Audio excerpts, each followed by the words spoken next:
Hello everybody, ito po ang inyong lingkod, Yuritech at your service. Hello, magbibigay tayo ngayon ng honest review dito sa Sugon 3005 PM. So ano ba ang mga kakayahan ng DC power supply na ito? DC power supply ang tawag sa kanya ito, DC power supply. Dahil ang kanyang inilalabas ay direct current. Ang pumapasok sa kanya ay alternating current or AC na diretso sa ating mga kontador, sa ating mga saksakan. Ang tawag kasi doon ay alternating current. Pag pumasok na dito sa power supply at inalabas na ng power supply yung current, ay ang tawag na doon ay direct current. So, kino-convert niya yung AC supply to DC supply. So, ang Sugon 3005 PM ay meron siyang nailalabas niyang voltahe ay 30 volts. Ang kanyang amperahe ay 5 amperes. Ito yung pinakamataas. Ang pinakamataas na kanyang output ay 30 volts. Ang kanyang pinakamataas na output sa ampere ay 5 amperes. At ang pinakamataas na kanyang output sa wattage ay 150 wattage. Itong nakikita nyo dito, V is equivalent for volts, A is equivalent for amperes, and W is equivalent for wattage. Hindi ko na ipapakita yung back nito, yung saksakan, yung input sa likod. Mag-focus na lang tayo dito sa harapan. Ito ang kanyang on and off. Pag pinindot mo, pag nakasaksak na yan, magpa-power na. So pag pinindot mo ulit, magta-turn off. So ngayon, ita-turn on muna natin. So ano ang mga tawag sa mga shift na ito at saka itong mga buttons na ito, itong mga saksakan na ito na USB, saka itong saksakan din dito at saka dito sa baba. So unahin muna natin yung sa may pinakataas. So ito yung voltage shift adjustment. So ito siya. Kapag iniikot mo to ng pakanan, left to right, ay tataas ang kanyang voltage. Pakita ko sa inyo, ang pinakamataas na kaya niyang i-generate ay from 0 volts to 30 volts. Pang nakalagay dito 30 volts pero 31 volts yung kaya nitong ilabas. So hindi naman nagkakalayo, nag-advance lang sila ng 1 volts. Okay pa rin yun. Then ito namang isa, current shift regulator para dito naman sa ampere. So pagka pinihit natin pa kanan, from left to right, ang pinaka naibibigay niyang amperahe ay 5.1. So dito 5 amperes. So ang kaya i-generate ng power supply na ito ay 5.1. Pinalagpas nila ng konti lang naman. So itong wattage wala siyang shifting dahil itong wattage ay nakadepende lang naman sa mag-generate ng voltahe at saka yung amperahe. So yun ang lalabas dito. So di ba pinindot ko lang itong M2 ay namalik na siya sa 4.2.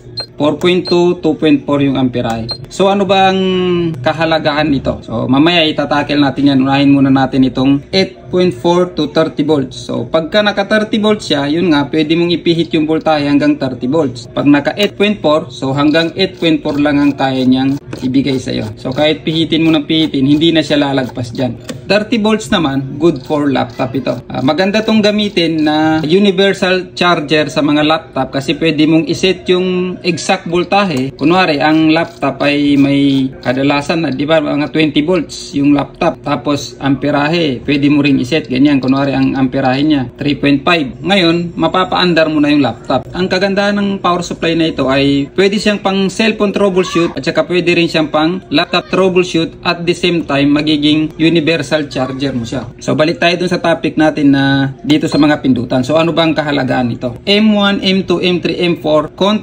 OCP, once OCP, CC at saka CB. So mamaya ipapaliwanag natin tong tatlong pula na to. So ano ba yung M1, M2, M3, M4 na ito? So dito, pwede natin siyang i-lock. Pwede tayong mag-lock, mag-set ng gusto natin. Kunwari itong 4.2 is for cellphone. Dito, 14.85 pang laptop na ito. Tsaka 20 volts pang laptop. So ito ang kagandahan nito. Kahit mag-adjust ka dito, ngayon, hindi ka na mahirapan mag-adjust pa dito. Meron ka nang nakaset na value. For example, may natanggap kang laptop na 20 volts ang kanyang charger. So ito nang gagamitin mo. Di kaya naman sa cellphone naman, magpa-power ka, gagamitin mong pang turn on sa cellphone. Ito naman yung gagamitin mo. So katulad nito, itong YCS ni Master Yang, para magamit mo tong YCS, ang kinakailangan mong voltahe dito ay 12 volts. Ang pinaka-output kasi nito ay 12 volts. So meron akong sinet dito na M1. So itong M1 ay para lang dito talaga. So yan ang kagandahan niya. Pwede akong ay sa cellphone pala titirahin ko. So dito na ako sa cellphone. So ay laptop pala titirahin ko, may charge ako. Dito na ako sa M4. So hindi na ako magpihit-pihit pa dito kasi mahirap magpihit-pihit dito. Hindi naman siya mahirap pero hassle, matagal. Kanina pa ako nagkukan, parang konti lang yung nababawas doon sa voltahe.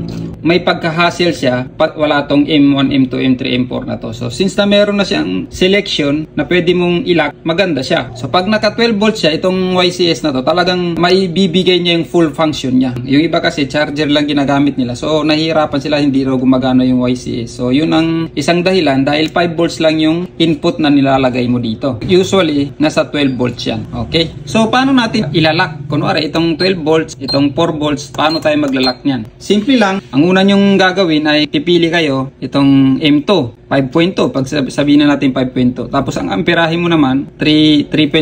So, pipindutin mo lang to ng ilolong press mo lang itong M2. Oh. Pag tumunog na siya, ibig sabihin, nakaset na siya sa 5.2 volts at yung amperahe niya ay 3 amperes. So, kahit pihit-pihitin mo yan ng paganyan, hindi kaya lipat ka dito sa 20 volts, pag pindot mo ng M2, nasa 5.2 ka na. So, ganun lang kasimple. Ganun mo lang siyang iseset. Iset mo lang ang voltahe mo ng kung anong gusto mo, kung ano yung kailangan mo sa troubleshoot. Kung gusto mong 2.80, tapos yung amperahe mo, 2 amperes, pindutin mo lang ng long press. Ganun lang. So, kahit patayin mo yan, pag open mo, kung ano yung sinet mo na last, yun pa rin ang lalabas. So, hindi siya mare-reset kahit pinatay mo. Okay? So, okay na tayo dito sa M3, M4. So, dito naman tayo sa count OCP, once OCP. So, ano ba yung count OCP na tinatawag? Ang count OCP ay yung continuous overcurrent protection at saka single overcurrent protection. So itong CC at saka CB, ang ibig sabihin nito ay constant current at saka constant voltage. So ano ba yung function nitong dalawa na to? Yung continuous protection at saka once protection. Papakita natin dito. So itong dalawang saksakan na to, yan, para dyan sa kunwari mga ganito. Pagka pinagdikit mo ito, ayan, constant current makikita mo. Ang umiilaw, constant current. Ibig sabihin yung current niya ay constant. Yan. Pagka hindi mo pinagdikit, ang nakalagay, umiilaw yung CB. So, ibig sabihin, constant voltage. So, nasa voltage yung constant. So, ganun lang naman ang ibig sabihin niya. So, ano naman yung continuous current? Yan. Yan. Continuous current, pag pinadikit mo, ayan. Mawawala lahat, mag-0-0 lahat pag pinagdikit mo. Pag hindi kasi siya pagka hindi siya naka-continuous overcurrent protection, tuloy-tuloy, di ba? Tuloy-tuloy siya. So pagka continuous overcurrent protection mo, magsi-0-0, then pag pinaghiwalay mo, babalik. 0-0, then babalik. Pagka naman ang pinindot mo ay single overcurrent protection, katulad niyan, pag pindot mo, mag 0-0, pagka tinanggal mo, hindi siya babalik dun sa nakaset na voltahe. So, 0-0 pa rin palagi. So, ang gagawin mo, pipindot ka ulit dyan. So, mas mataas yung protection nito, pero yun nga lang hassle. Hindi siya pwedeng pang-detect ng short. Ito ang magandang pang-detect ng short, yung continuous overcurrent protection. Kasi pagka nakadetect siya, pagka tinanggal mo, babalik siya sa dati. Dito naman, kung gusto mo makita yung value talaga nung continuous talaga siya, walang dapat umiilaw dito sa dalawa, sa continuous at saka sa single protection. Ayan. So makikita mo yung ilang amperahe at saka ilang wattage. So maganda itong pang-detect ng short kasi nakikita mong shorted. Unlike dito, pagka alam mong may short pero hindi siya iinit yung pyesa kasi mapuputulin ng power supply yung supply niya doon sa dito sa probe natin. Madidetect mong may short. So maganda siyang panimula. Starting na pag-troubleshoot mo, ito ang gagamitin mo, malalaman mo, ay may short pala dito. So ngayon, saka mo gamitin itong constant. Kaya saka mo tanggalin yung protection. As long as nakaganyan siya, iinit yung kung ano man yung pyesa na shorted. Mas malaking voltahe at saka mas mataas yung amperahe niya, mas malakas magpainit. So yun lang naman, itong CC at saka CB, pag pinindot mo, Wala eh. Walang reaction. Tumutunog lang. Hindi ko alam kung anong purpose nito. So, para sa akin, parang hindi naman siya ganun kahalaga. Ba't pa nilagay ito? Sana ginawa na lang M5. Pero baka may sa mga magagaling nating master dyan, alam kung ano talaga yung kwan nito. Kasi ang ibig sabihin itong Chinese na to, itong CC, constant current at saka constant voltage. So, hindi ko talaga alam kung anong purpose niyan dyan. So, kung ano man yun, yung mga master natin dyan siguro kaya nilang sagutin. So, ano itong 1, 2, 3, 4, 5, 6? So, itong 1, 2, 3, 4, 5, 6 ay kung ano yung voltahe dito at saka yung amperahe, yun din yung lalabas dito. So, tingnan natin tong 12 volts. So, kahit saan ko yan nilipat dyan, so, ayan, 12 volts siya. So, ito napakadelikado nito. Lalo na sa mga technician na makakalimutin. Minsan, naka 12 volts yan, di ba? Makikicharge na customer. So, hindi mo na malayan sinaksak niya dito. So, 12 volts yung output niyan.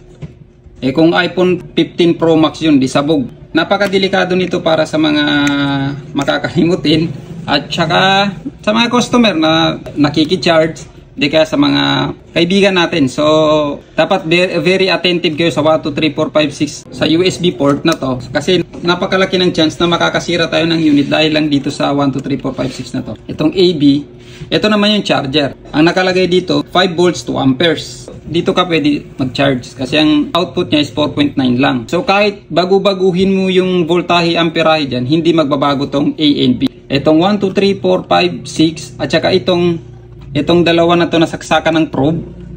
So ito yung magkakaparehas. Pag binago mo yung voltahe dito, yun din yung i-output nila, ilalabas nila. Okay, so i-summary lang natin. Voltage shifting, current shifting, M1, M2, M3, M4 ay yung selection lang. Pwede mong ilak yung gusto mong value. Continuous protection and single protection. Constant current and constant voltage. Ito naman yung selection ng 8.4 volts, 30 volts ang pinakamataas na out. So, ang 1, 2, 3, 4, 5, 6 na ito ay puro USB port. Ito, ang output nito ay nakadepende dito sa settings na nilagay mo or value na nilagay mo dito sa voltage, amperes at so ito ang on and off, saksakan ng probe at saka yung dalawang charging station niya, charging port na 5 volts to amperes. Sana po ay napulutan nyo ito ng kahit konting kaalaman. Maraming salamat po sa inyong pagsubaybay. At ito nga po pala ang inyong lingkod, Yuritech at your service. Hanggang sa muli po. Hanggang sa muli po. Salamat!